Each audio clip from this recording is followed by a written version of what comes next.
What's your favourite Doctor Who fish story? Oh, that's If you say A Christmas Carol, never mind. Anyway.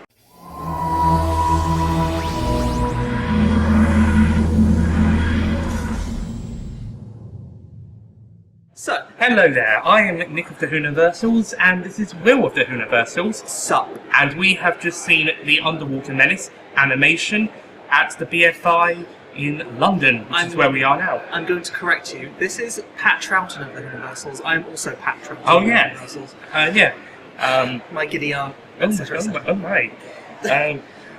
Yeah, we just went to see we are currently filming from the BFI. Yeah. We had to find upstairs. a relatively quiet Very corner to quiet. film this in, and hopefully no one tells us off. But, we just went to see the Underwater Menace animation, done by the same team that did Evil of the Daleks, etc., etc. Yeah, the season 14, basically. Unofficially, they're the season 14 because, like, they can be assigned to anything, but, you know... It's what they've mostly done so far. And this is just another addition to it. Yeah, you can tell it's the same team that did Evil because it's sort of the same likenesses for Second Doctor and Jamie. Yeah. That Jamie likeness that I'm still not sold Second on. Doctor and Jamie are very similar to each other with what we've seen with Macra, Evil, Faceless Ones. But Ben and Polly looked a bit different this time round, just a tiny bit, because I think they had slightly... I mean, they say they redraw the characters every time.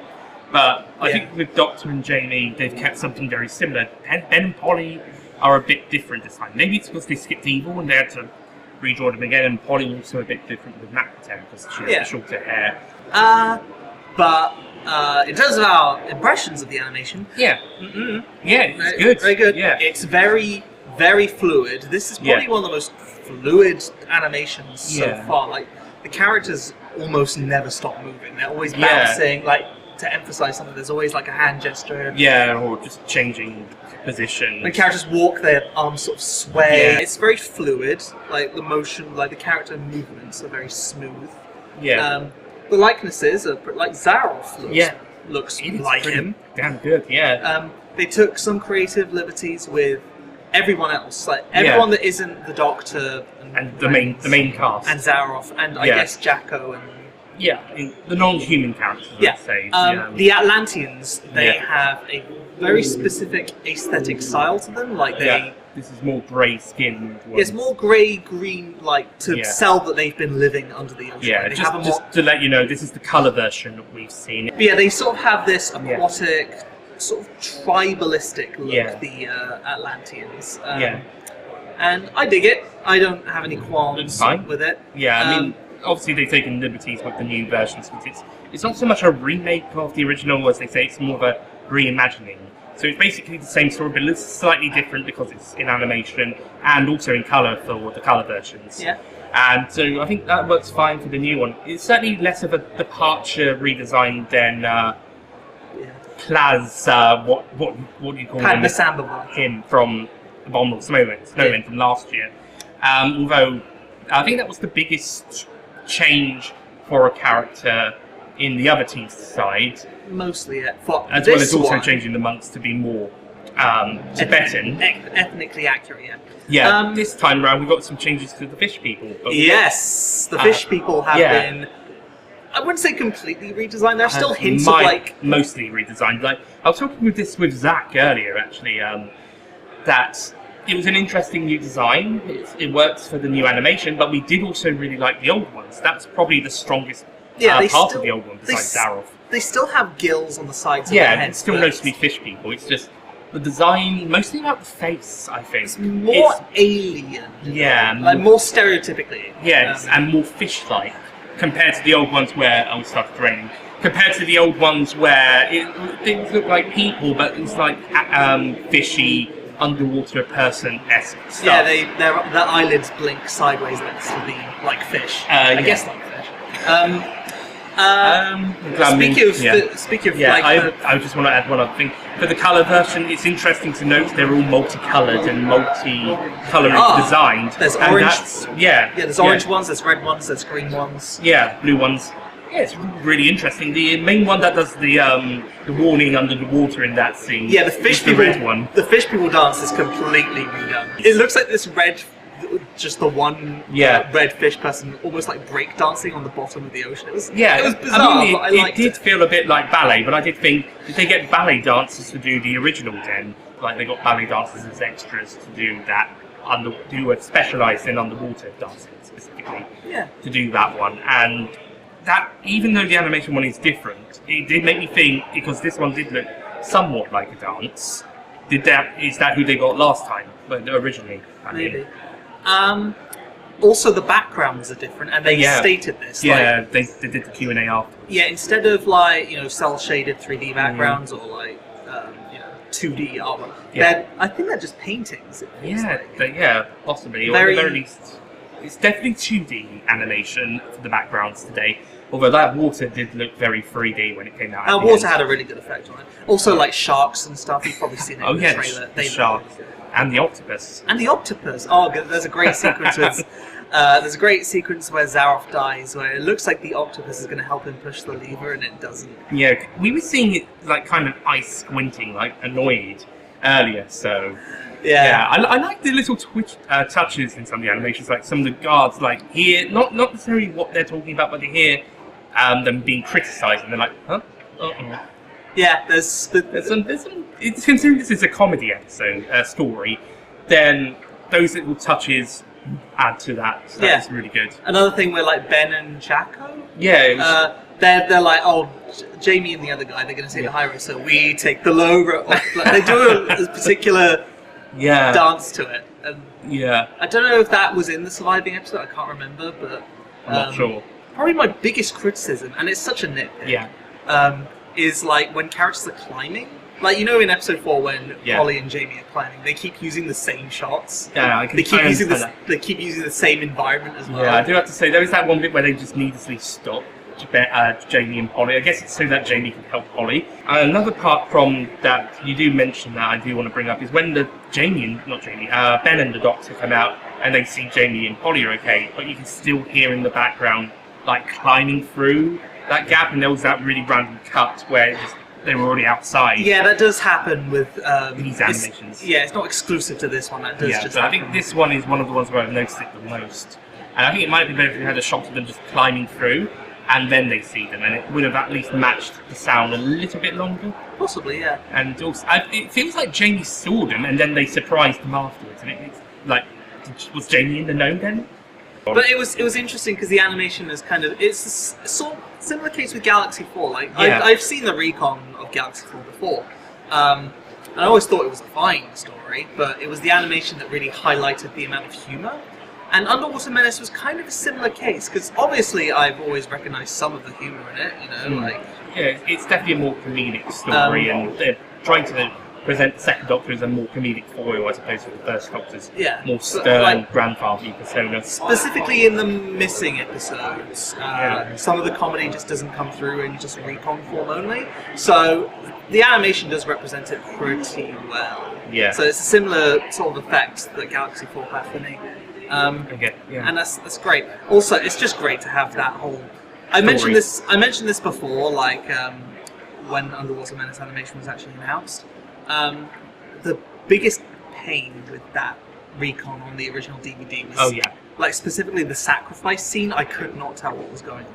Yeah. But watching episode 1 and seeing that sacrifice scene of like Polly and Ben and Jamie like struggling to hold on and the Doctor's let in.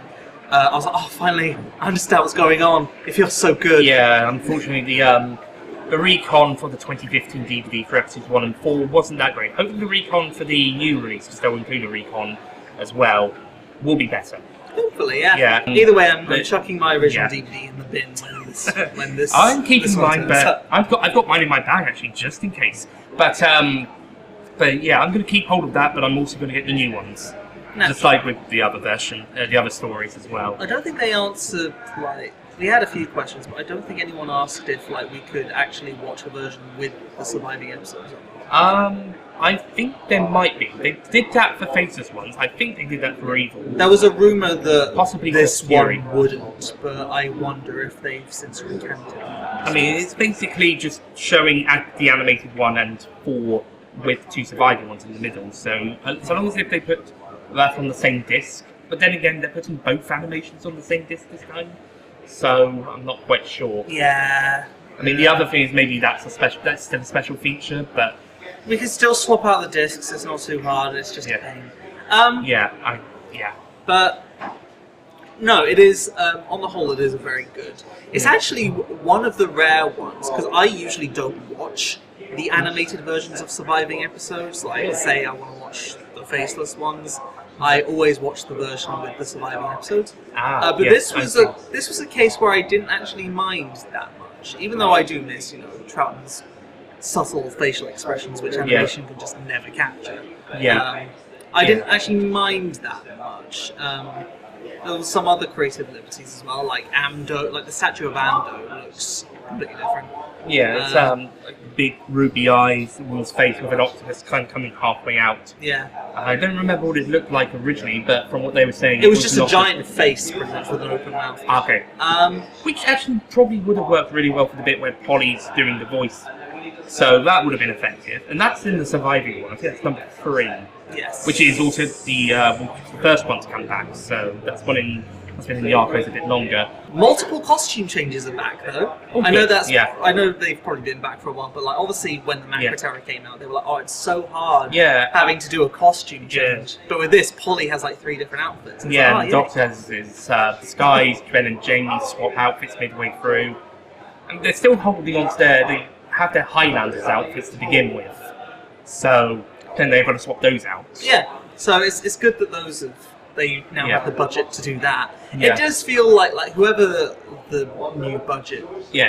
We didn't actually find out who did from this one. No, we did because someone asked, "Is it Disney?" And they were like, "If it were Everybody Disney, laughed. we'd be getting much more money." They look way. But because Snowman was announced as the last one from BBC America's funding, but this one went into production. They said 15 months ago, so that would have been last summer. Yeah, before Abominable Snowman came out. Before we saw that.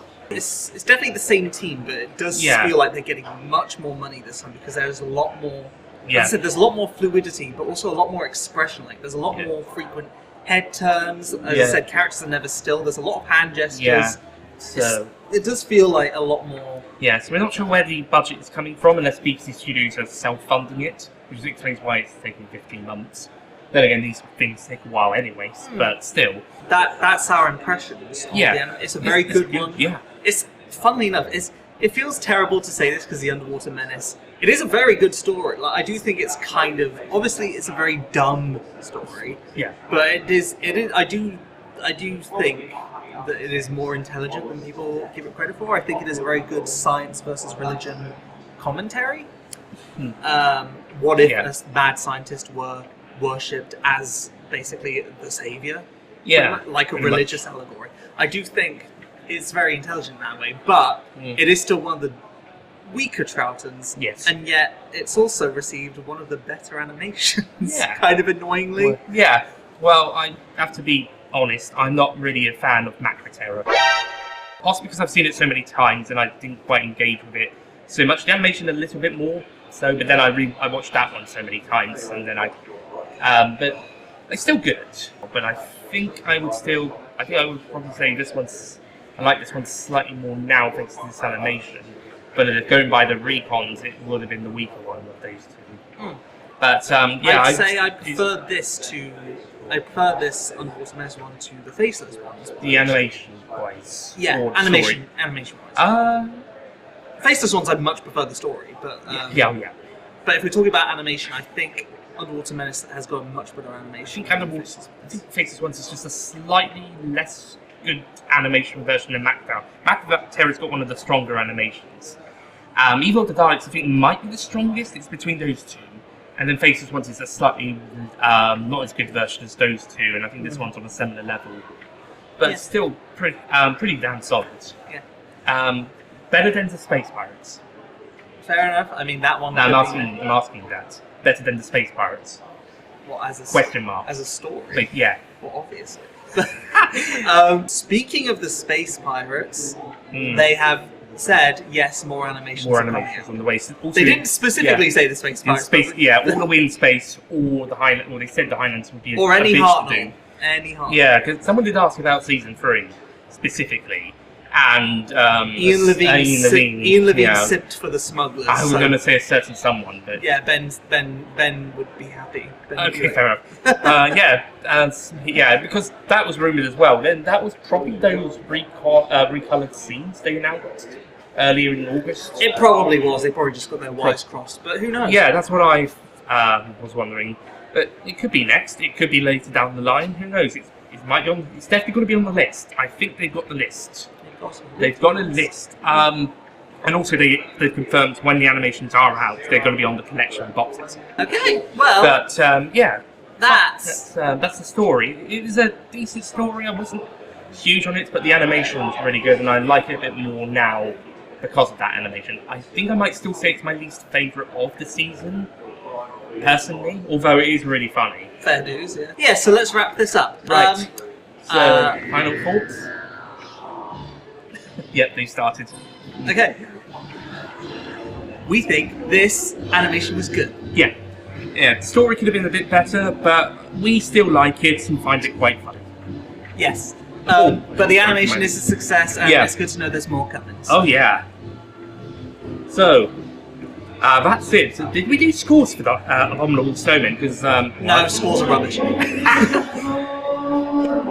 Okay. I think that's our sign to end. This is Nick and Will, aka Daddy Patty Tratty and Daddy Patty Tratty of the Hooniversals. This has been the Underwater Menace animation review, and we'll see you guys next time. Glub, glub, glub, glub. Goodbye.